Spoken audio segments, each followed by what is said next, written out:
Welcome to this demonstration of embryology. We're looking at the blastocyst stage, and what we see here is the blastocyst which has already hatched from the Zona Pellucida, so it's considered free swimming. And the blastocyst itself is composed of two parts. The first one is the trophoblast, tropho meaning to nourish, which is a hollow sphere of around 100 cells. And inside this hollow sphere is an inner cell mass called the embryoblast, which is the individual. And we'll see that in just a little bit. We will look at three phases that occur after hatching from the Zona Pellucida. The first one is called apposition, which is a fancy word meaning initial contact. And you could look at apposition as a pre-exercise of simply coming in contact with the earth or a surface, or even of your own skin or somebody else's skin. The second phase is attachment of the trophoblast cells and migration of the embryoblast cells toward sustenance.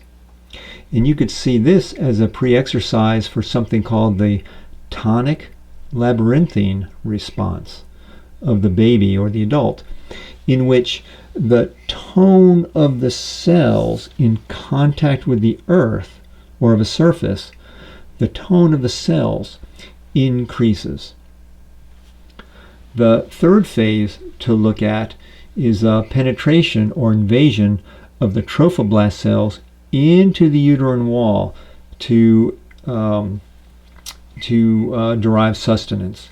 And you could see this as a pre-exercise of bonding with the earth, so that as we bond with the earth, we actually receive the support that earth offers us. I'd like to look at two scenarios. The first one is in vitro fertilization, which is artificial.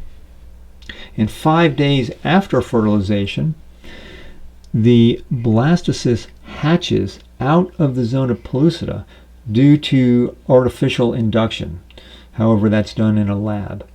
Then the free-swimming blastocyst takes 1 or 2 days before contacting and attaching to the uterine wall. So there's 1 or 2 days of free-swimming, unsupported time for that in vitro fertilization. The second scenario is the natural situation, in which it's 6 to 10 days after natural fertilization. There's a dialogue between the Zona Pellucida and the uterine wall that causes the hatching. And then very soon after that hatching, there is contact and attachment.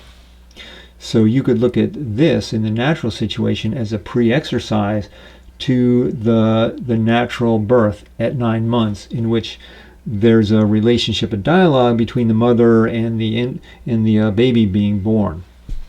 So you could even look at, in the case of in vitro fertilization, where hatching occurs after 5 days after fertilization, is actually premature when the natural time is 6 to 10 days. Okay, I'd like to look now at the case of contact and attachment and cell migration here in this scenario of the blastocyst and the supporting uterine wall.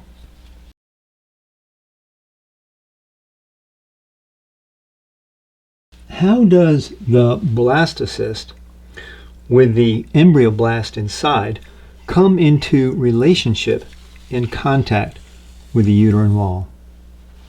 Let's look inside the blastocyst and view the embryoblast cells here. Let's consider 3 scenarios which we will use as models for touch as massage therapists, body workers, people who work with infants, or simply folks in general.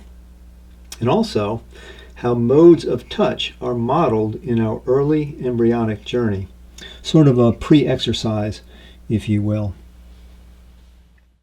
Here, the embryoblast orients towards the uterine wall before the blastocyst makes contact.